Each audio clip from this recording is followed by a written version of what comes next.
हम लोग श्रीमद् भागवतम के दूसरे स्कंद के 10वें अध्याय के 13वें और 14वें श्लोक को देख रहे हैं और हमारा भाग्य है कि हम लोग देख रहे हैं। एक बात मुझे आश्चर्य होती है कि हम दुनिया में थोड़े थोड़े शब्दों से प्रभावित होते हैं कि नहीं।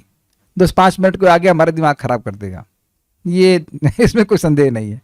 और हम सोच रहे हैं कि हम लोग रोज 1 घंटा भागवत सुनेंगे और हमारा दिमाग सही नहीं होगा, हमारी भगवान की भक्ति नहीं होगी। अब बताओ ये कितनी बड़ी मूर्खता है। अब मेरी बात समझ रहे हैं? तो मैं जब इस क्लासेस को शुरू किया तो हमने कहा ज़्यादा प्रचार करने की जरूरत ही क्या है, क्या होगा तुमको विद्या व्हाट हैपेंड। ओके हाँ, तो हम क्या बात कर रहे थे भी, एकदम से छूट गई बात। हाँ, जब मैंने कथा शुरू करी तो हमने कहा भाई प्रचार करने में सबसे आसान तरीका तो भागवत की कथा बोलना है। क्यों? अब नहीं समझ में आ रहा है, केवल सुनने की इच्छा से भगवान उसके हृदय में आ जाएंगे तो और भी कुछ प्रचार करना है और कुछ बच क्या करने के लिए। मैं भी श्लोक बोलूंगा, लोग सुनेंगे, समझे या ना समझे, या मुझे भी कितना समझ में आ रहा है उसमें संदेह है, लेकिन ये जो बोल रहे हैं सुन रहे हैं इससे भगवान हृदय में आ रहे, तो अब और क्या फल चाहिए और क्या प्रचार करें। तुम्हें मैं और क्या दूं उस कथा के सिवाय, तुम्हारे भी हृदय में हरि बस जाए, है ना। इस भागवत कथा के अलावा और क्या दिया जाए बताइए। यही सबसे बड़ा प्रचार है। महाराज इस बात को बोलते, सबसे बड़ा प्रचार है भगवान की कथा को बोलना। जीव पवित्र होता जाएगा, उसकी अविद्या को भगवान स्वयं ही नष्ट कर देंगे। और आप जानते हैं कि कथा के माध्यम से भगवान जीव को आसक्त कर देंगे। और क्या प्रचार चाहिए। ये अच्छा है, अच्छा स्लोगन है, तुम्हें और क्या दूं मैं कथा के सिवाय, तेरे हृदय में हरि बस जाए। 1.1.2 simple, is it not? What do you want more, what should we give more. हर दिन दान करना चाहिए। तो ये कथा का दान चल रहा है, इसको लोग स्वीकार कर रहे हैं। स्वीकार करने वाले भी दानी, देने वाले भी दानी बन जा रहे हैं। तो हम लोग अब सुन रहे हैं कैसे भगवान गर्भोदक विष्णु के रूप में अपने आप को ब्रह्मांड में प्रवेश किए, और इसी कारण से उनको नारायण कहते हैं। नार अर्थात जल, नर से उत्पन्न होने वाला जल, जिनका अयन अर्थात घर है, शयन स्थान है, उनको नारायण कहते हैं। तो अब पिछले श्लोक को एक बार देख लिया जाए, उसके बाद बात याद रहेगी कि हम क्या चर्चा कर रहे थे। 12वें को जरा देखिए। द्रव्यम कर्म च कालश्च स्वभाव जीव एव च यद अनुग्रहतः संति न संति यदुपेक्षा। इस जगत में जो कुछ भी वस्तुएं हैं, द्रव्य हो, कर्म हो, काल हो, स्वभाव हो या जीव, वह सब भगवान के अनुग्रह से ही रहते हैं। और अगर उनका अनुग्रह नहीं रहता तो नहीं रह पाते, कार्य नहीं कर पाते।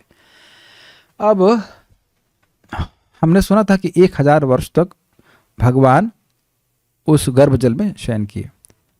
अब उनकी इच्छा हुई कि वह विभिन्न जीवों के रूप में प्रस्तुत हो जाए। तो वो अब क्या कह रहे सुनेगा।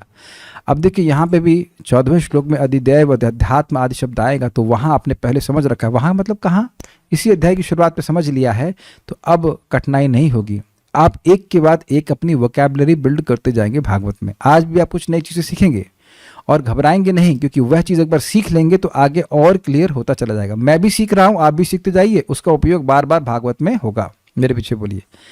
एको नानात्वमन्विच्छन् योगतल्पात् समुत्थितः, एको नानात्वमन्विच्छन् योगतल्पात् समुत्थितः, वीर्यं हिरण्यमयं देवो मायया विसृजत् त्रिधा, वीर्यं हिरण्यमयं देवो मायया विसृजत् त्रिधा। एको नानात्वमन्विच्छन् योगतल्पात् समुत्थितः, एको नानात्वमन्विच्छन् योगतल्पात् समुत्थितः, वीर्यं हिरण्यमयं देवो मायया विसृजत् त्रिधा, वीर्यं हिरण्यमयं देवो मायया व्यसृजत् त्रिधा।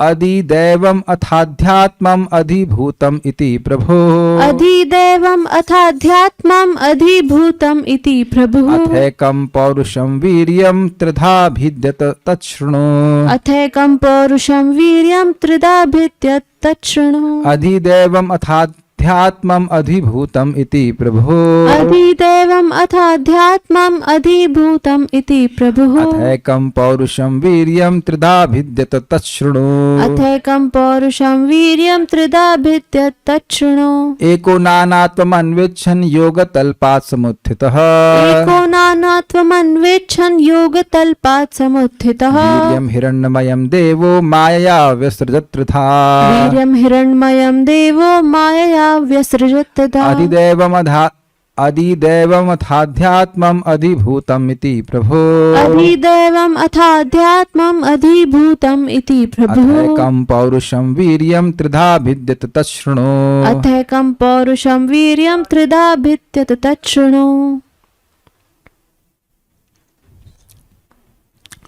दो श्लोकों को साथ में लिया गया है। अनुवाद देखिए। योग निद्रा की शैया में लेटे हुए भगवान ने एकाकी रूप में से नाना प्रकार के जीवों को प्रकट करने की इच्छा करते हुए अपनी बहिरंगा शक्ति से सुनहरे रंग का वीर प्रतीक उत्पन्न किया। अभी पूरा समझाएंगे। मुझसे सुनो कि भगवान अपनी एक शक्ति को किस प्रकार अधिदैव, अध्यात्म तथा अधिभूत नामक तीन भागों में विभक्त करते हैं, जिसका उल्लेख ऊपर हो चुका है। ऊपर मतलब 13वें में। अन्वय देखिए।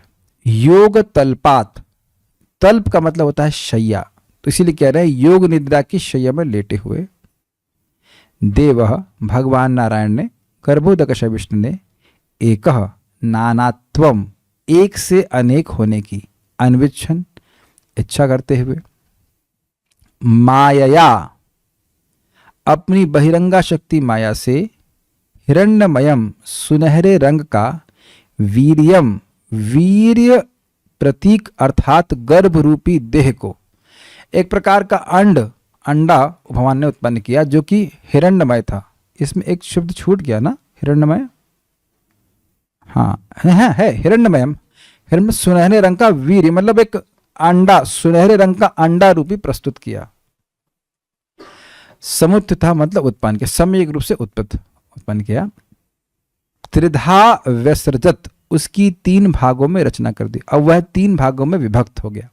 तो पूछे कि क्या 3 विभाग हैं, तो कह रहे अथा इसके बाद इस हिरण्यमयम गर्भ रूपी वीर को ने स्थापित करके, रचित करके भगवान ने क्या किया, अथा इसके बाद अब प्रभु अर्थात भगवान ने इति जिस प्रकार एकम पौरुषम अकेले वैराज पुरुष ने वीर्यम गर्भ रूपी देह को, एक अंड को, अधिदैवम नियंत्रक जीव, अध्यात्मम यानी नियंत्रित जीव तथा अधिभूतम भौतिक शरीर इति इस प्रकार त्रिधा अभिद्यतः 3 भागों में विभक्त करते हैं।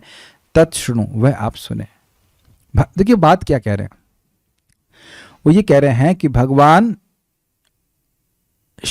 योग शैया पे लेटे हुए थे। कहाँ? नारायण मतलब गर्भजल में लेटे हुए। उन्होंने अब ये इच्छा करी कि वह विभिन्न जीवों के रूप में अपने आप को विस्तारित करें। कहने का अर्थ है कि जो जीव उनके अंदर अभी सुषुप्त अवस्था में थे, उनको अब शरीर प्राप्त हो, तो अब उन्होंने एक हिरण्यमय यानी कि सुनहरे रंग का प्रकाशमान एक अंडा टाइप का प्रकट किया और उसको 3 भाग में डिवाइड कर दिया। इसका नाम है अधिभूत, अधिदैव और अध्यात्म। तो अध्यात्म क्या है? नियंत्रित जीव। अधिभूत क्या है? उसके शरीर।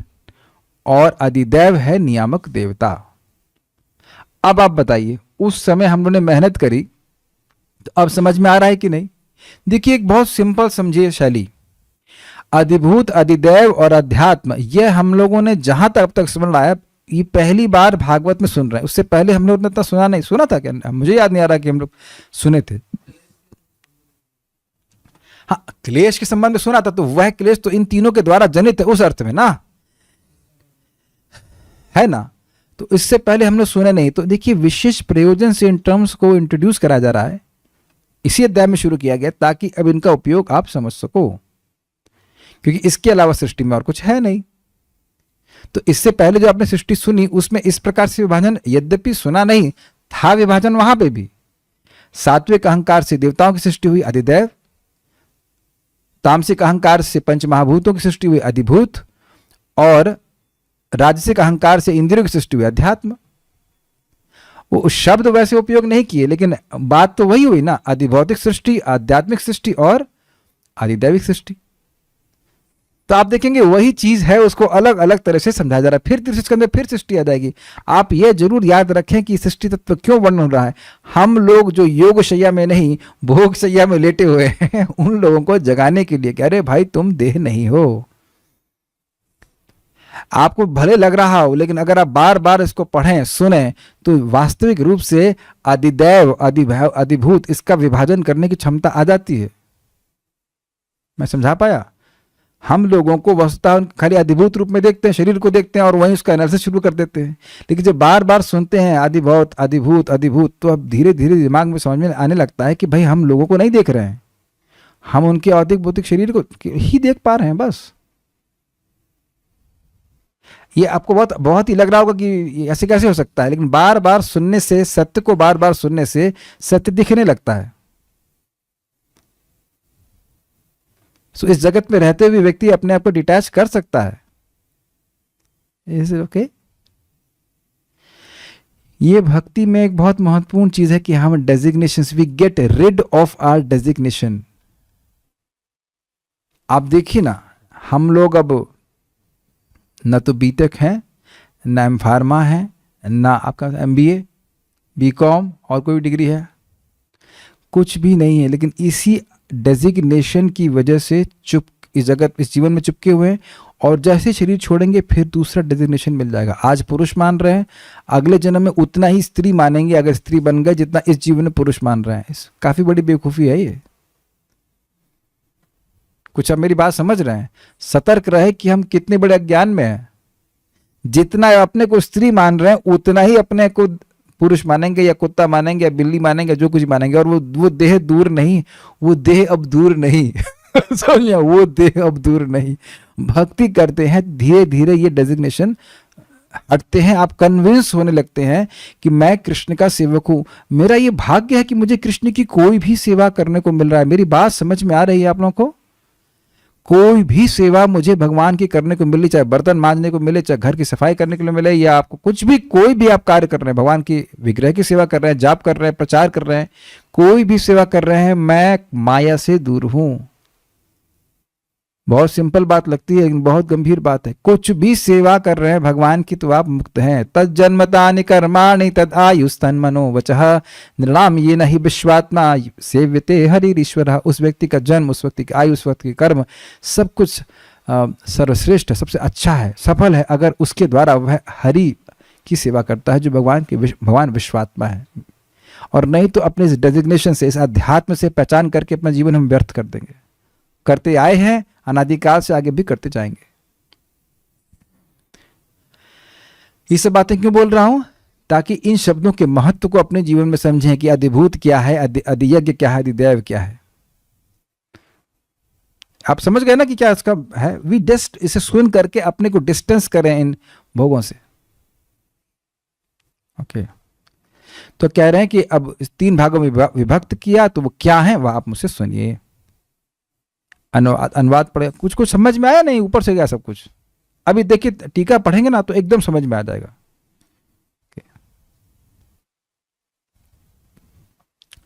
योग रूप शैया से जगने के बाद भगवान ने एक से अनेक होने की इच्छा से वीर्य अर्थात गर्भ रूपी देह को, जो सुवर्ण के समान प्रकाश बहुल था, उसको 3 भागों में विभक्त कर दिया। सारा दर्शनी और क्लियर समझाएगी, देखिएगा। समष्टि विराट अर्थात विराट रूप कैसे उत्पन्न हुए, वह विराट रूप जो देखिए, विराट रूप है क्या? ये जो 14 भुवन है ना, ये विराट रूप का अधिभूत रूप है। पूरा वो कैसे उत्पन्न हुआ, उसी में सारे ब्रह्मांड है। आपने सुना था ना, पातालम हितस्य ही पादमूलम। तो पाताल लोक इस विराट पुरुष का तलवा है। तो पाताल लोक से के ब्रह्मलोक तक पूरे 14 भुवन है, उसी की धारणा विराट रूप पुरुष के रूप में करी गई थी कि नहीं करी गई थी? कौन क्या है वो भले भूल गए, लेकिन इतना तो याद है ना, कि मैं भी भूल गया लेकिन इतना तो पता है कि पाताल से लेकर ब्रह्मलोक तक जितना था वो सब विराट पुरुष की धारणा करी गई थी। तो वह विराट पुरुष की उत्पत्ति कैसे हुई, यही प्रश्न था ना, विराट पुरुष की उत्पत्ति कैसे हुई और उसके बाद उससे अन्य लोकांतर की उत्पत्ति कैसे हुई। तो वही बात है, समझा रहे हैं। समष्टि विराट अर्थात विराट रूप कैसे उत्पन्न हुए, समझा रहे हैं कैसे उत्पन्न हुए। इस आकांक्षा में कि मान लो कोई प्रश्न करे, इस श्लोक में कहते हैं कि प्रलय काल में स्वांश जीवात्माओं को, अब देखिए स्वांश का अर्थ यहाँ पे विष्णु तत्व नहीं है, स्वांश का बस इतना अर्थ है कि स्व अंश जो भगवान के ही अंश हैं वह जीवात्मा, ममय वांशो जीवलोक के जीवभूता सनातना, उस अर्थ में कह रहे हैं कि अपने अंश जीवात्माओं को अपने में समाहित कर एक ही भगवान एकत्व में स्थित थे। भगवान नहीं, भगवान होना चाहिए। एकत्व में स्थित थे मतलब भगवान थे, जीवात्मा उन्हीं में लीन थी, ये अर्थ है। जीवात्मा समाप्त नहीं हो गए थे, जीवात्मा उनमें लीन थे।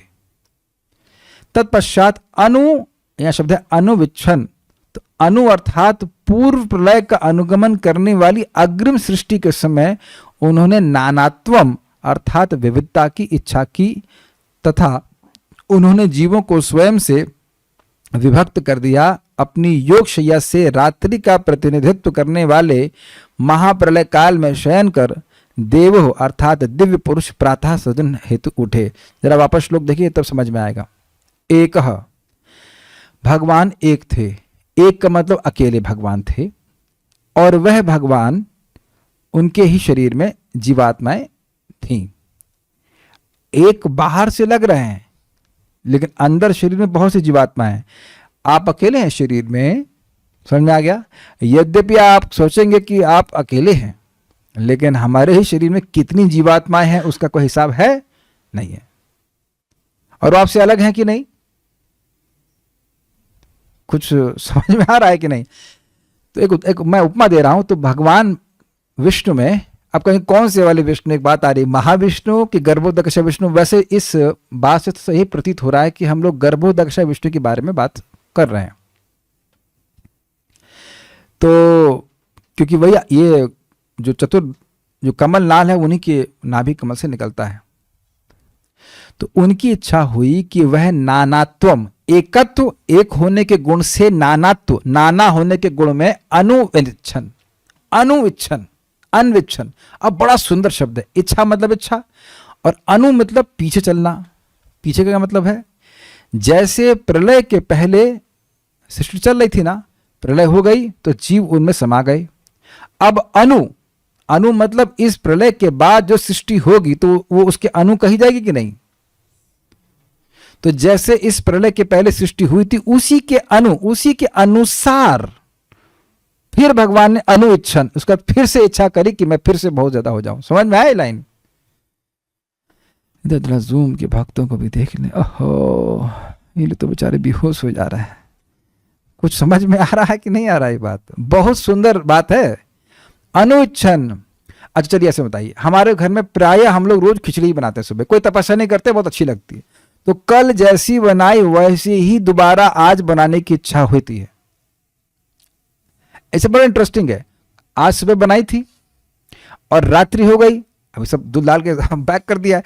कल सुबह फिर सोचेंगे अनविच्छन, फिर से खिचड़ी बनाते हैं।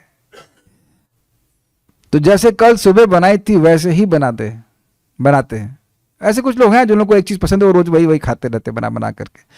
तो भगवान ने जैसे पहले सृष्टि करी थी, जैसे पहले जीवों को विभिन्न प्रकार के शरीर दिए थे, फिर सृष्टि के बाद उनकी इच्छा होती है कि अब हम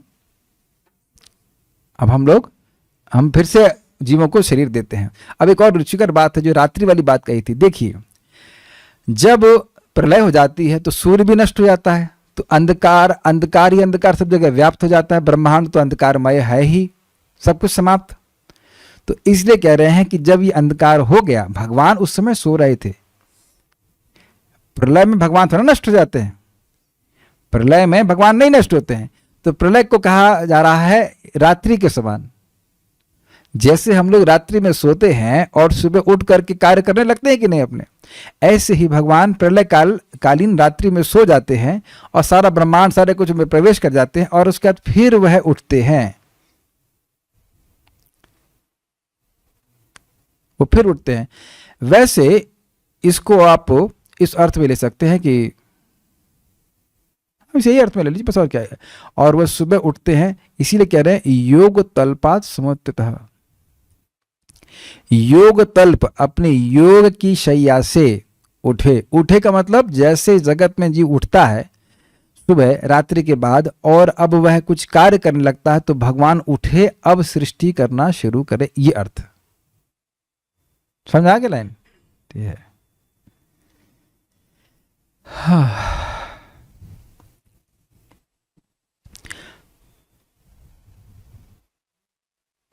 माया अर्थात अपनी माया शक्ति द्वारा महतत्व आदि तत्वों का निर्माण करने के पश्चात उन्होंने इन तत्वों द्वारा इनके कार्यभूत अर्थात इनके इफेक्ट, इन महतत्वों के इफेक्ट वीर्यम हिरण्मयम अर्थात कनक वर्ण का, हिरण्मय का मतलब होता है कनक स्वर्ण, स्वर्ण के वर्ण का और प्रकाश की बहुलता से युक्त। वीर का मतलब केवल वीर नहीं होता है, वीर का मतलब होता है पराक्रम, और वीर का मतलब इंग्लिश में लस्टर शाइनिंग भी होता है। ये आज मैं पहली बार सीखा, बहुत अद्भुत है संस्कृत। एक शब्द के कितने अर्थ होते हैं। आज तक हम लोग वीर का अर्थ पराक्रम लेते थे, वीर का वीर भी होता है, लेकिन वीर का अर्थ लस्टर भी होता है। मैं चकित हो गया था ये वीर का अर्थ लस्टर का, फिर देखा डिक्शनरी में तो वीर का अर्थ लस्टर, लस्टर समझते हैं प्रकाश, लस्टर बोलते हैं लस्टर बोलते हैं, लस्टर बोलते हैं तो ठीक है लस्टर, अंग्रेजी is not standard but whatever, lustre, lustre बोलने में क्या दिक्कत है LUSTRE, अच्छा लस्टरे, एनीवेज लस्टर बोलिए जो कुछ बोलिए, अंग्रेजी इज नॉट स्टैंडर्ड। सो वीर का अर्थ प्रकाशमान भी होता है, वीर्यम। तो स्वर्णिम प्रकाश से युक्त उस अंड को हमने जन्मा लिया, अपने आवरणों से ब्रह्मांड का निर्माण किया, यही महान समष्टि सृष्टि है। वैसे देखिए इसको देख करके तो यही लग रहा है कि महाविष्णु के बारे में बोल रहे हैं ना। मैं इसमें थोड़ा सा भ्रमित था कि मैं भक्तों को ऐसे भ्रमित करूं हमको भी ये सीधे यही दिख रहा है कि महाविष्णु के बारे में बात हो रही है। इट सीम्स लाइक दैट कि महाविष्णु के बारे में बात हो रही है। तो कभी गर्भोदक विष्णु की बात हो रही है, कभी महाविष्णु की बात हो रही है। तो आप क्या भगवान है जो समझ लेंगे सब कुछ यहां से तो ये समझ में आ रहा है कि भगवान महाविष्णु के बारे में तो पिछले बार में तो नारायण की बात कर रहे थे। अब जो भी है हम जितने बार समझ में आ रही है ऐसी प्रतीति हो रही है कि भगवान महाविष्णु के बारे में बात हो रही है, क्योंकि महतत्व की सृष्टि तो वही करते हैं। आप मेरे संग थोड़ा सा सहानुभूति रखिए, हम भी पहली बार पढ़ रहे हैं इन सारी चीज़ों को, तो जितना समझ में आ रहा है उतना बता रहे हैं। बात तो ये लग रही है, यही बनती है बात की वह ब्रह्मांडों की सृष्टि कर रहे हैं। तथा महतत्व आदि तत्वों के कुछ भाग सहित भगवान की शक्ति के परस्पर संयोजन द्वारा 500 कोटि योजन माप वाले खोल में स्थित विराट रूप का निर्माण हुआ। बिल्कुल बिल्कुल स्पष्ट समझ में आ रहा है कि महाविष्णु के बारे में ही बोल रहे हैं। देखिए महतत्व से विभिन्न ब्रह्मांडों की सृष्टि हुई, ठीक। अब उसी महतत्व का कुछ अंश लेकर के विराट पुरुष की, विराट रूप की रचना हो रही है, यह बोल रहे हैं, जिसका साइज है 500 कोटि योजन, 500 करोड़ योजन ऐसे कुछ लग रहा है। फिर उन पुरुष ने ब्रह्मांड के खोल में प्रवेश किया। तो अब तो बिल्कुल स्पष्ट समझ में आ रहा है कि महाविष्णु के लिए ही था, ठीक है। अब तक की बात, अब वह गर्भोदक विष्णु के रूप में प्रवेश कर रहे हैं। फिर उन पुरुष ने ब्रह्मांड के खोल में प्रवेश किया तथा उसके आधे भाग को स्वयं से निःसृत जल द्वारा भर दिया। यह हो गया गर्भोदक विष्णु। एवं विराट रूप को अपने भीतर रखकर गर्भोदक सागर पर शयन हेतु चले गए। विराट रूप कहां पे है? भगवान गर्भोदक विष्णु के पेट में है। हम कहाँ हैं? हम भी कहीं हैं, समझने का प्रयास कर रहे हैं। तत्पश्चात वे अपनी शैया से उठे एवं स्वर्ण वर्ण के ब्रह्मांड की समग्रता अर्थात समष्टि विराट रूप, विराट को 3 रूपों में प्रकट किया। वह 3 रूप कौन से? अब समझ में आया। देखिए फंडा ये है कि भगवान महाविष्णु का वर्णन ये श्लोक नहीं कर रहा है ना। देखिए ये दोनों को मिला करके वर्णन कर रहा है कि जब भगवान महाप्रलय हो गई तो भगवान महाविष्णु में सारी जीवात्माएं लीन हो गई, ठीक। अब वह स्वयं नानात्व होने की इच्छा हुई उनकी, जैसे पहले पूर्व सृष्टि में हुई थी। तो उन्होंने ये सारी चीजें मिला करके बोली जा रही एक साथ। तो अब उन्होंने क्या किया? ब्रह्मांडों की सृष्टि कर दी जो कि हिरण्यमय थे, और उसके बाद उसमें विराट की रचना कर दी। अब फिर विराट को अपने पेट में ले लिया और फिर उसको लेकर के ब्रह्मांड में प्रवेश कर गए और वहां पे रेस्ट कर रहे थे, याद है 1000 साल तक आराम कर रहे थे। अब उससे फिर विराट पुरुष की, विराट रूप की सृष्टि कर रहे हैं और उसको 3 भाग में डिवाइड कर रहे हैं। अंदर अंदर अंदर अंदर ब्रह्मांड के अंदर 3 भाग का विभाजन हो रहा है, आध्यात्म, अधिदैव, अधिभौत, अधिभूत। क्योंकि ब्रह्मांड के बाहर देवता कार्य नहीं करते, ना तो कोई नियंत्रित जीव है और ना कोई नियामक जीव है। कुछ समझ में आ रहा है? दोनों को मिला करके बोला जा रहा है, इसलिए ऐसा हो रहा है क्योंकि जीवात्मा लीन होती है भगवान महाविष्णु में। ये बात, विराट पुरुष किसी घर में नहीं, विराट रूप, पुरुष अभी नहीं आया है, विराट रूप, विराट रूप गर्भोदकशाय विष्णु के रूप में अपने गर्भ में लेकर के वह ब्रह्मांड में प्रवेश करे। पहले ब्रह्मांड की सृष्टि करी, विराट की सृष्टि करी, विराट को अपने पेट में लेकर के ब्रह्मांड में प्रवेश करेंगे, ये लिख रहा है उसमें। अब विराट को अपने पेट से फिर प्रकट करेंगे और उसको 3 भाग में डिवाइड कर देंगे। ये सब बातें हैं। Okay, it is much easier than understanding the structure of universe. पुस्तक आप लोग हो सके तो पढ़ लीजिएगा कभी, स्ट्रक्चर ऑफ यूनिवर्स करके, अल्फा बीटा गामा डेल्टा पता नहीं क्या क्या लिख देते हैं और कुछ नहीं समझ में आता। यहाँ कुछ कुछ तो समझ में आ रहा है, यहाँ तो केवल 3 ही है, अधिदैव, अध्यात्म और अधिभूत। तो क्या 3 रूप हैं? ये अधिदैवम, अध्यात्मम तथा अधिभूत हैं। वह समग्रता अर्थात समष्टि भगवान, समष्टि विराट भगवान की नाभि से उत्पन्न होने वाले कमल की नाल बन जाएगा। कौन से भगवान की नाभि से? गर्भोदकशाय विष्णु। वेरी गुड, गर्भोदकशाय विष्णु की नाभि से उत्पन्न हुआ जो नाल है वही विराट बन जाएगा और यह कमल की नाल 14 भुवनों सहित विराट रूप का स्थूल रूप बन जाएगा। बिल्कुल स्पष्ट समझ लें, ये जो कमल की नाल है इसी में 14 भुवन है, 14 लोक जिसे कहा जाता है। ऊपर वाला जो कमल आप बोलते हो उसको ब्रह्मलोक कहते हैं, सत्यलोक, और उससे नीचे ले लीजिए 14, उससे नीचे 13 वाला टोटल मिलाकर 14 लोक हैं। लास्ट का क्या है? पाताल लोक सबसे नीचे है। ये हिसाब किताब है। अब बेचारे जूम के भक्तों की क्या स्थिति है देख लें भाई। हैं आप लोग कौन सी लोक में? बीच वाले लोक में है कि नहीं? कि गोलोक में तो नहीं पहुंच गए आप लोग अभी तुरंत? समझ में आ रहा है कि नहीं आ रहा? जो कमल नाल है आप जहाँ देख ही चुके हैं, गर्भोदकशाय विष्णु है और उनके नाभि से कमल उत्पन्न होता है। तो ऊपर है कमल, यहाँ पे मान लीजिए, तो बीच में नाल, नाल समझते हैं, डंडी है। तो अब वह डंडी के अंदर ही 14 भुवन हैं। हम लोग बहुत बड़े नहीं हैं इनके साथ, सोचे कि हम पूरे ब्रह्मांड में फैले हुए हैं नहीं, वो 14 भुवन उस कमल नाल के अंदर हैं। अब ये हमारे अनुभव से बिल्कुल अलग है। हाँ, हमें तो लग रहा है पूरा ब्रह्मांड हम देख रहे हैं ना, आप वो कमल नाल ही देख रहे हैं, उसके बाहर नहीं देख रहे हैं। We are quite small, more small than what we think, what we can imagine. तो ये क्या है भाई? जितने भी लोक लोकांतर हैं वो क्या है? विराट रूप का स्थूल रूप, अधिभूत कह सकते हैं इसको, ठीक है। यह सूक्ष्म हिरण्यगर्भ अर्थात समष्टि टोटल जीवों से युक्त ब्रह्मा जी का रूप है।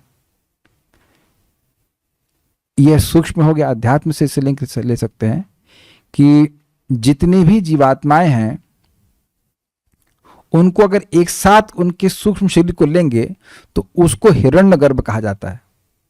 टोटल सूक्ष्म शरीरों को ले लें तो उनको हिरण्यगर्भ कहा जाता है। तथा यह 4 सिरों वाले ब्रह्मा भी बनेगा जो सृष्टि का संचालन करते हैं। एक शब्द ब्रह्मा जी के लिए आया था इससे पहले, भूत आत्मा, क्योंकि वह सभी जीवों के संचालक हैं। तो ये ब्रह्मा जी के 3 स्वरूप हो गए।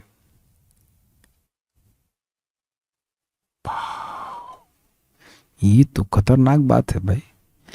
जितने ब्रह्मांड के चारों मतलब ये 14 लोक हैं वह उनके स्थूल रूप हैं और जितने भी सूक्ष्म शरीर हैं उसमें वह उनका सूक्ष्म रूप है, टोटल सूक्ष्म स्वरूप है।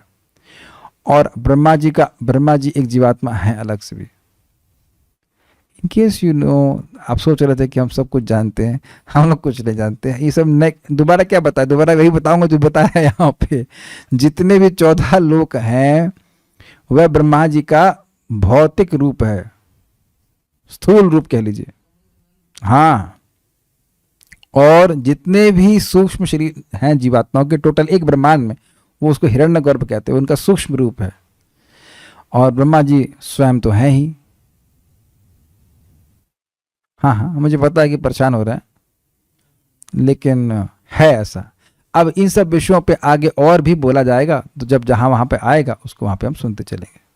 अभी इतना ही बताया गया है, मैंने भी इतना ही पढ़ा है, तो इतना ही बोलूँगा। अब सब कुछ एक ही दिन में समझ लेंगे तो कल नहीं आएंगे ना। इसलिए देखते रहिए क्या चल रहा है आगे भागवत में। दुखी हैं, पता है भक्त लोग दुखी हैं, क्या क्या बातें बोल रहे हैं, इसको समझ नहीं आ रहा है। तो ये सब स्थिति है, लेकिन सुनिए, सुनते चलिए।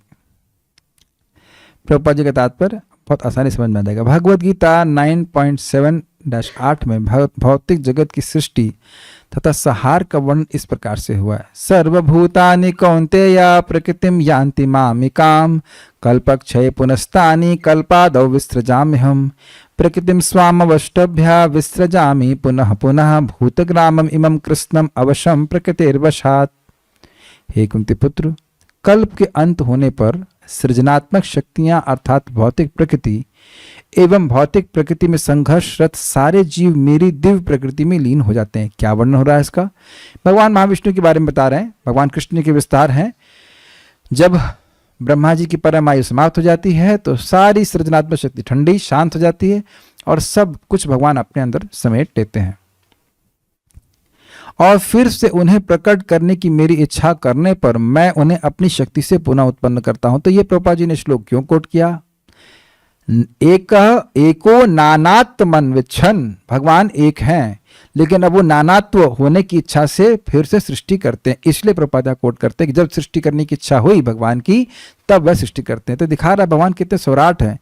उस समय तो कोई प्रार्थना भी करो, हे प्रभु सृष्टि कर दीजिए, ये बोलने वाला भी कोई नहीं है। तो ये दिखा रहा है कि भगवान अहेतु के रूप से कितने कृपालु हैं जीवात्माओं पे। वो जानते हैं कि सृष्टि होगी, सारे पदार्थ मैं दूंगा और ये नलायक मुझे कुछ नहीं देंगे। है ना? जब तक इन्हें गीता का उपदेश नहीं दूंगा, ये मुझे कुछ नहीं देने वाले। ना दिस इज क्वाइट इंटरेस्टिंग। क्या ये भगवान की दयालुता दिखी कि नहीं दिखी आपको? क्या आप किसी ऐसे व्यक्ति को भी कुछ दोगे जो कभी उम्मीद करो कि वो कभी ना दे आपको कुछ भी? ऐसा कौन है भाई? इतना सेल्फलेस कौन होता है? कुछ तो उम्मीद करेंगे, कम से कम थैंक यू की तो उम्मीद करेंगे। कौन बताओ, कौन माई का लाल यहाँ बोल सकता है कि वह जब भक्ति में नहीं आता तो भगवान को कभी थैंक यू बुलाओ कि भगवान थैंक यू आपने रोटी दी ना, थैंक यू भगवान आपने आंखें दी जिससे मैं मूवी देख रहा हूं, यह भी नहीं बोलते थे। नहीं बोलते थे ना। फिर भी भगवान कितने उदार हैं। सृष्टि पे सृष्टि, सृष्टि पे सृष्टि, सृष्टि पे सृष्टि, सृष्टि पे किए जा रहे हैं। सोचिए जब आप भक्ति कर रहे हैं तो भगवान कितना अनुग्रह करेंगे। समझ रहे ना बात? कितने अनादिकाल से कितनी सृष्टि हो गई, उसका कोई हिसाब है? कोई हिसाब नहीं है। अनादि का हल्का मतलब मत लिया करिए। ये सब बातें जब थोड़ा थोड़ा समझ में आएंगी तब व्यक्ति हर परिस्थिति में हर दिन भक्ति करेगा। कितना बड़ा भगवान अनुग्रह करे। कुछ समझ रहे हैं अनादि का मतलब? अब कितने ब्रह्मा जी मर के खत्म हो गए, कितने लोग भगवान के पास चले गए, उसी कोई लिमिट नहीं। तब से हम लोग हैं, इसीलिए भगवान जाने नहीं देते। मेरी बात समझ में आ रही है? इसीलिए भक्तों का दोष नहीं निकालना चाहिए, चाहे कितने भी दोष दिख रहे हो। अगर कोई कह रहा है हरे कृष्णा कृष्ण कृष्णा हरे हरे, हरे राम राम राम हरे हरे, भगवान बहुत जल्दी ठीक कर देंगे उस व्यक्ति को। अब आपकी नहीं बनती तो दूर रहिए, एक अलग बात है। That's a different thing. वो देखिए, भगवान देखिए, हम तो सबके गुरु, हम अपने गुरु बन जाए तो बहुत बड़ी बात है। Is it okay? बहुत बड़ा प्रेशर है हर जीवात्मा के ऊपर, अनादिकाल से जो संस्कार उसके मैंने पड़े हुए हैं। मैं नहीं सब बोल रहा हूं कि भगवान स्वतंत्र रूप से इच्छा करते हैं और उनको ये भी पता कि कुछ लोग उनको स्वीकार करेंगे, कुछ लोग इस्कॉन के डिवोटी बनेंगे, विल बिकम कृष्ण कॉन्शियस। तो इसलिए उस इच्छा से फिर से सृष्टि करते हैं, फिर से जीवों को या तो भुक्ति या तो मुक्ति या फिर भक्ति करने का मौका मिले, देह मिलेगा तब तो कुछ करेगा ना। आपके पापा क्या करते हैं? बेहोश रहते हैं। क्या? कोई पूछे कि आपके बच्चे, आपके माता, आपकी पत्नी क्या करती है? वो तो बेहोश रहती है। तो आप बेहोश रहती तो ये तो कोई बड़ा अच्छा नहीं है। माता जी हाँ है, वो बेहोश है। बेहोश कब से? अनादिकाल से बेहोश। अरे बेहोश तो पत्नी काहेगी? तो समझ रहे हैं, बेहोशी रहने वाली पत्नी और बच्चे से क्या मतलब हुआ? तो जैसे आपको अपने बच्चे या पत्नी बेहोश अच्छे नहीं लगते, इसीलिए उसी प्रकार से भगवान महाविष्णु को भी अच्छे नहीं लगते। प्रभुपाद समझाते हैं, भाई इस जगत में कोई पत्नी बच्चे क्यों स्वीकार करता? झमेला बहुत है, लेकिन उसको अच्छा लगता है, मैं पालन करने वाला हूँ, मैं ये सेवा करें, इसे भावना होती है। ये भावना कहाँ से आ रही है? भगवान से आ रही है। भगवान के हम सब बच्चे हैं, चाहते हैं कि हम लोग सब हो, हम उनकी सेवा करें, उनमें लीन ना हो जाए। लीन होकर क्या करेंगे? प्रपात कहते हैं इस बात को कि किसी की पत्नी सो रही हो तो पति बोलता है उठो भाई कुछ काम करो। तो उसी तरह से भगवान की पत्नी एक दुर्गा देवी ने उसकी सेविका है, तो वो उठाते और सभी जीवात्मा को उठाते, चलो चलो उठो कुछ काम करो। एक व्यक्ति पूछा कि भाई ये भगवान अपनी भक्ति सबको जब देना चाहते हैं तो डायरेक्ट क्यों नहीं दे देते, भक्तों के द्वारा क्यों दिलवाते हैं? तो हमने कहा भाई चाहते हैं कि भक्त लोग गांजा ना पिए। समझ में आया? भक्तों लोग कुछ काम करें, सारा काम अगर भगवान ही कर देंगे तो फिर भक्तों के लिए करने के लिए क्या रहेगा? भक्त भी तो कुछ मेहनत करें। ये एक उत्तर है, ये बहुत ऊपरी उत्तर है। उत्तर दूसरी बात यह कि भगवान बहुत बड़ा उत्तर है उस पर, लेकिन अभी पॉइंट इज वेरी सिंपल। भगवान को अच्छा लगता है कि भगवान के भक्त उनकी सेवा करते हैं। लक्ष्मी क्या अब सारी लक्ष्मी क्या स्ट्राइक पे चली गई जो कह रहे हैं कि आपको बोल रहे हैं पत्रम पुष्पम फलम दोयो? उनको अच्छा लगता है और जानते से जीव का परम हित है अगर वो उनकी सेवा करता है। तो हम खाली सी बात बोले थे, भगवान बड़े उदार हैं, सारी वस्तुओं की व्यवस्था करते हैं और ताकि जीवात्मा को मौका मिल जाए कि वह उनकी भक्ति करके उनके पास वापस चला जाए। अंततोगत तो बात तो ये है, संपूर्ण दृश्य जगत मेरे अधीन कार्य करता है। ये स्वीकार्य है? अच्छा स्वीकार्य है। अब अगली बार कोई खराब बोलेगा तब भी स्वीकार रहेगा कि ये तो अब भगवान के अधीन होकर के बोल रहा है मेरे कर्मानुसार। कहते तुरंत हमारे दो फैंग्स बाहर निकल आते, ये व्यक्ति इस व्यक्ति को दूसरे ब्रह्मांड में भेजो, यहाँ नहीं रह सकता हूँ। अरे भाई सूर्य लोक में रह लेगा तुम यहाँ? नहीं सूर्य लोक में भी नहीं, दूसरे ब्रह्मांड में भेजो, यहाँ नहीं रहने देना। कवरिंग पहाड़ करके वैकुंठ भेज दो, यहाँ नहीं रहने देना, यहाँ नहीं रहने देना। Got it? वो एग्जैक्टली हमसे कोई खराब बर्ताव कर रहा है तो किस लिए? क्योंकि हमारा ही कर्म ऐसा है। ईशा सही वशे लोको योषा दारू मई यथा। तो अगली बार किसी ने खराब बर्ताव किया और आपने निंदा करी उसकी, तो आप हमारी खुद की गलती रहेगी। हम ये स्वीकार नहीं कर पा रहे कि भगवान के अधीन सभी लोग हैं।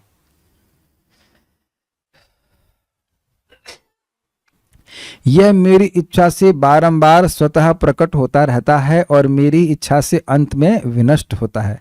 महाराज बड़ा सुंदर समझाते हैं कि जैसे, बहुत बढ़िया बात भगवान की है ये, भगवान कितने वैराग्य को धारण किए हुए हैं। इस जगत में जो मकान बनाते हैं अपना, खुद ही मकान कभी तोड़ने के बारे में सोचे हैं? नहीं सोचे हैं। लेकिन आपने देखा होगा या आप लोगों ने कभी खेला भी होगा, बच्चे लोग आप लोग कभी घरौंदा बनाए हैं? याद है जब घर के पास में बालू वो ट्रक वाला डंपर वाला गिरा देता था तो बच्चों के रूप में हम लोग जाते थे और घरौंदा बनाते थे। उसमें खेले कभी आप लोग ऐसा? हाँ, तो जितने उत्साह से घरौंदा बनाते थे उतने उत्साह से आप तोड़ते भी थे। एकदम मुझे स्पष्ट याद आ रहा है कि स्पेशली वो जो ब्राउनिश ग्रेइश बालू होती थी उसमें घरौंदा बड़ा बढ़िया बनता था। तो घरौंदा बनाएंगे, उसमें छोटा सा होल बनाएंगे, इग्लू बनाएंगे, ये बनाएंगे और फिर सब लोग मिलके फिर मतलब कंपटीशन होता था कि पहले लात कौन मारेगा। समझ में आया? तो जितने उत्साह से बनाते थे उतने ही उत्साह से तोड़ते भी थे। इसे कहते हैं लीला। बच्चे खेल खेल में बनाते हैं, उसको तोड़ भी देते हैं। तो भगवान बड़ी खेल खेल में जगत की सृष्टि करते हैं। आज छोड़ी सारी सृष्टि हो गई, ले ली, खत्म हो गई। ये है हिसाब किताब। इस पे दीन बंधु प्रभु बड़ा विनोद में कहते हैं देखो भाई प्रचार करना चाहिए। क्यों? अब देखो भगवान वैसे तो टाइमली सांस लेते हैं, लेकिन कभी कभी जब व्यक्ति सो रहा होता है वो जल्दी भी सांस लेता है। तो अगर भगवान ने सांस महाविष्णु ने जल्दी ले ली तो प्रलय हो जाएगी और बेचारे को अब भक्ति करने का मौका नहीं मिलेगा। प्रभु जी बड़े विनोदी हैं इसमें। तो ये बात समझना चाहिए कि महाविष्णु के जीवन इनकी प्राणवायु के बाहर अंदर आने में ही, प्राणवायु तो नहीं कह सकते, भगवान ऐसा नहीं बोलना चाहिए, लेकिन उनके निश्वास को बाहर आने से और अंदर आने में सारी सृष्टि हो जाती है। तब क्या महत्वपूर्ण है इस जगत में?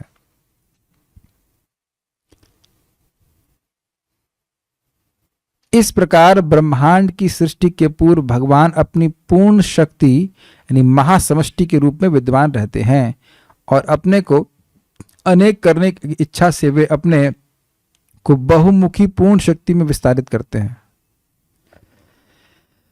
भगवान की शक्ति एक है, उसको 3 भाग में विभाजित कर रहे हैं, ये बात बोल रहे हैं बस। फिर वे इसके व्यष्टि रूप में आध्यात्मिक, आदिदैविक तथा आदिभौतिक आयामों में विस्तार करते हैं। बेसिकली एक उसको 3 भाग में डिवाइड किया जा रहा है, आदिभूत, आदिदैव और अध्यात्म। और ये एक ब्रह्मांड के अंदर होता है, ब्रह्मांड के बाहर नहीं होता है। ब्रह्मांड के बाहर देवता नहीं होते हैं और ना ही नियंत्रित जीव होते हैं। ये क्लियर समझ में आ रहा है? सब ब्रह्मांड के अंदर हो रहा है। इस प्रकार संपूर्ण सृष्टि तथा सृजन शक्तियां अभिन्न होते हुए भी भिन्न भिन्न होती हैं। क्या मतलब हुआ? एक शक्ति है, वो 3 भाग में विभाजित हो गई, तो वो अलग शक्ति नहीं, बस 3 तरह से अलग प्रकार से कार्य कर रही है, ये बोल रहे हैं। चूंकि प्रत्येक प्राणी उन्हीं महाविष्णु या महासमष्टि से उद्भूत है, अतः विश्व की कोई शक्ति उनसे पृथक नहीं है, किंतु इन सभी विस्तारित शक्तियों के अपने अपने विशिष्ट कार्य तथा ईश्वर निर्मित खेल हैं, अतः वे भगवान से भिन्न भी नहीं हैं। ये तो स्पष्ट है। अचिंत भेदाभेद तत्व का वर्णन हो रहा है। ये सारी शक्तियां यद्यपि अलग अलग तरह से कार्य कर रही हैं, लेकिन आ कहां से रही हैं? भगवान महाविष्णु से आ रही हैं, तो उनसे अलग भी नहीं है, क्योंकि शक्ति में तो अभेद, शक्ति का शक्तिमान से अभेद होता है। ये तो हम कई बार चर्चा कर चुके हैं। आगे पढ़ते हैं। ओ, मैं क्या बोल गया? अतः वे भगवान से भिन्न भी हैं।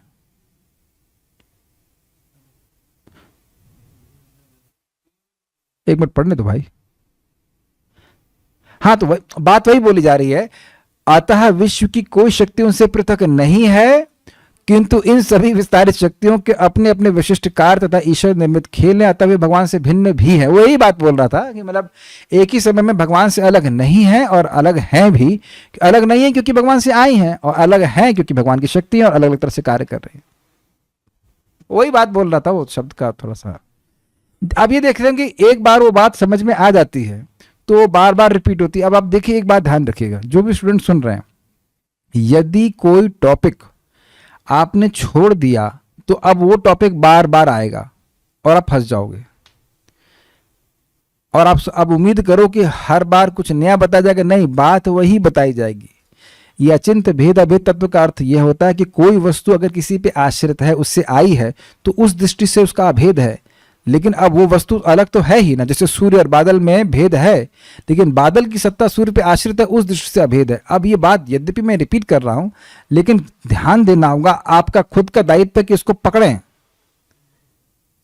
एक होता ना, एक लाइक ऐसा बैठा हुआ व्यक्ति करके ऐसे करके कोई क्लास सुना, हाँ अच्छा लग रहा, सुनाओ यार सुनाओ, ऐसे करके सुनेंगे तो अब वो नहीं समझ में आएगा, तो टीचर का दोष नहीं है।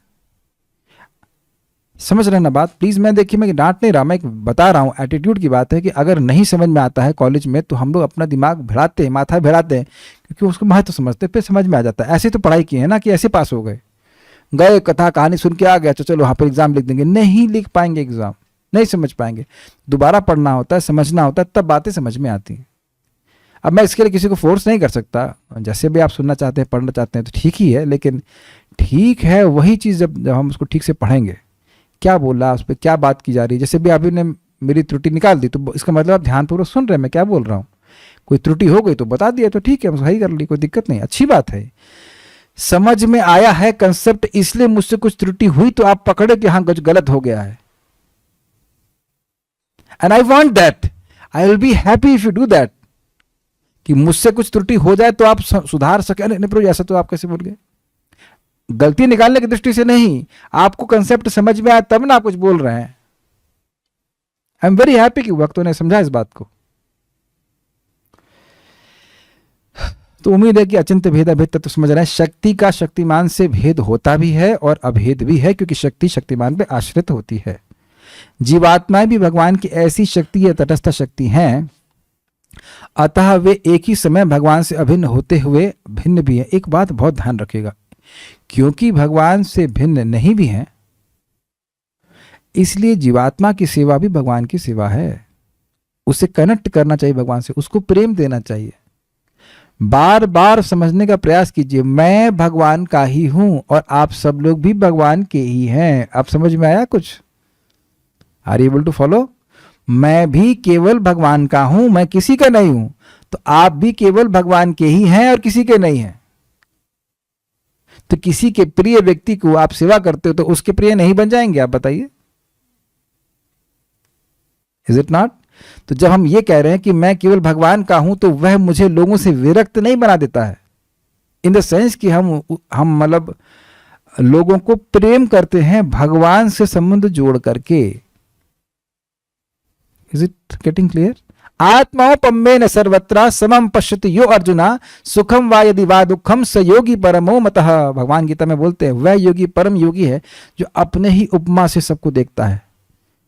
जैसे मैं भगवान का अंश हूं, अपनी उपमा, जैसे मैं भगवान का अंश हूं अपनी उपमा देकर, वैसे ये भी भगवान के अंश है, उनका सम्मान करता है। ऐसा व्यक्ति भगवान का प्रेम प्राप्त कर सकता है, ऐसा व्यक्ति ही भगवान का प्रेम प्राप्त कर सकता है। तृणादपि सुनिचेना तरुरपि सहिष्णुना अमानिना मान देना कीर्तनिया सदा हरि। तो अमानिना मान देना कर समझ में आ रहा है? मैं भगवान का एक सिंपल सा अंश हूं, अन्य लोग भी भगवान के अंश हैं, मैं उनका सम्मान करना सीखूं। Then I can get love of God. Then only I can get love of God. जैसे इस रूम में आने का केवल एक ही दरवाजा है। ओके, इसका it is based on knowledge.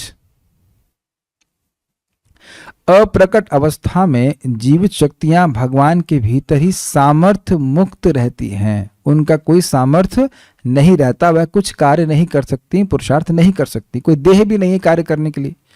और जब जगत में निर्बंध छोड़ दिया जाता है तो वे प्रकृति के गुणों के अधीन विभिन्न इच्छाओं के अनुरूप भिन्न भिन्न प्रकार से प्रदर्शित होती हैं। तमोगुणी लोग राक्षस आदि को प्राप्त करेंगे और रजोगुणी मनुष्य में पैदा होंगे और सतोगुणी लोग अब देवता आदि में पैदा होंगे और वैसे वैसे वो कार्य करेंगे। जीवित शक्तियों के ऐसे असमान प्राकट्य जीवों की बद्ध अवस्था के सूचक है। ये समझ में आया? अलग अलग योनियों में जो जीव है वह उसकी बद्ध अवस्था, एक विशेष प्रकार का उसने कर्म किया, एक विशेष प्रकार की उसकी इच्छा थी, इस कारण से उसको विशेष प्रकार का शरीर प्राप्त होता है। इसमें भगवान पूरी तरह से सम है, ये क्लियर है। लेकिन अपने सनातन प्राकट्य में मुक्त जीवात्मा अबद्ध रूप में शरणागत हो चुके होते हैं, अतः वह सृष्टि तथा संहार के अधीन नहीं आते। इसका क्या मतलब है? सनातन प्राकट्य मतलब सनातन एग्जिस्टेंस, इटर्नल एग्जिस्टेंस। आध्यात्मिक जगत में जीवात्मा भगवान के शरण में रहते हैं, अर्थात भगवान की सेवा के ही इच्छुक रहते हैं, सेवा ही करते हैं, उनसे विद्रोह नहीं करते हैं, तो वह इस सृष्टि और संहार के अधीन नहीं आते। यानी वही जीवात्माएं जिनका भगवान से विरोध है, वह भगवान की सेवा नहीं करना चाहते हैं, वही बार बार इस सृष्टि और संहार के अंतर्गत आते हैं। कैच किया आपने? कैच किया ना? कैच किया कि नहीं किया? If you serve Krishna in any way you are not going to take birth. किसी भी रूप में आपने भगवान की सेवा करी, आप मुक्त हैं। मैं बार बार इस बात को एम्फसाइज कर रहा हूं, कहीं पे भी और किसी भी तरह से आप भगवान की सेवा कर रहे हैं तो जीवन मुक्त स उच्चते।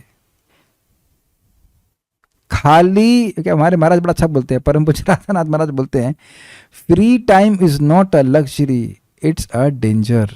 खाली समय होना यह कोई ऐश्वर्य नहीं है, ये बहुत बड़ा खतरा है। माया तुरंत पकड़ो, अच्छा तुम खाली हो ना, इधर आओ, मैं तुम्हें सेवा देती हूँ। I will give you some service to engage your eyes, engage your ears, nose etcetera. अपनी किसी इंद्रिय को, कोई तो इंद्रिय दे दो, कोई तो इंद्रिय दे दो हमको, हम तुमको फिर एक गर्भ दे देंगे। बस केवल एक इंद्रिय दे दो हम तुमको, तुम मुझको इंद्रिय दो, मैं तुमको गर्भ दूंगा दूंगी, सॉरी गर्भ दूंगी, एक और गर्भ, एक और गर्भ, एक और गर्भ। ये चल रहा है कि नहीं?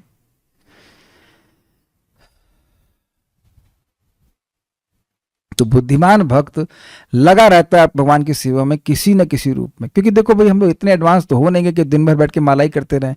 किसी न किसी रूप में दिमाग इतने एडवांस हो जाइए किसी न किसी रूप में भगवान की सेवा करते रहें। आप लोग सुबह स्पेशली माताओं को होता होगा ना, माला पूरी हुई नहीं कि ये खुजली हुई, सब तो कुछ कुकिंग करना है, बहुत अच्छी बात है, वेरी गुड, ये खुजली बहुत अच्छी है, दिस खुजली इज वेरी गुड। ऐसा होता है आप लोग को, या आलस आता है? अच्छा होता है, दिस इज वेरी गुड, आज ये बनाएंगे, आज वो बनाएंगे, आज ये करेंगे, आज वो करेंगे, this is very nice. You should have, your heart should be filled with plans for Krishna. भगवान की सेवा करने के प्लान से हमारा मन भरा रहना चाहिए, ताकि अब माया के लिए कोई प्लान बचे ही नहीं रहे। अरे कुछ इधर भी देखो, नहीं अभी हमारे 5 साल की योजना चल रही है, भगवान की सेवा में अभी टाइम नहीं हमारे पास आपके लिए। ऐसे करते करते भगवान के पास चले जाएंगे।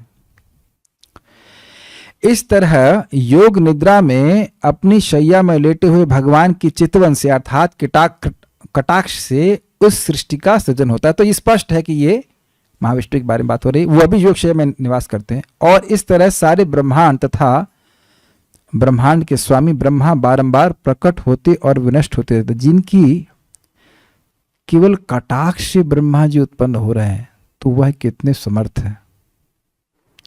इसलिए भगवान के सामने जाना चाहिए। अब आप कहेंगे प्रभु जी हम तो मंदिर से दूर रहते हैं, तो यह बताइए कि भगवान कहाँ नहीं रहते हैं।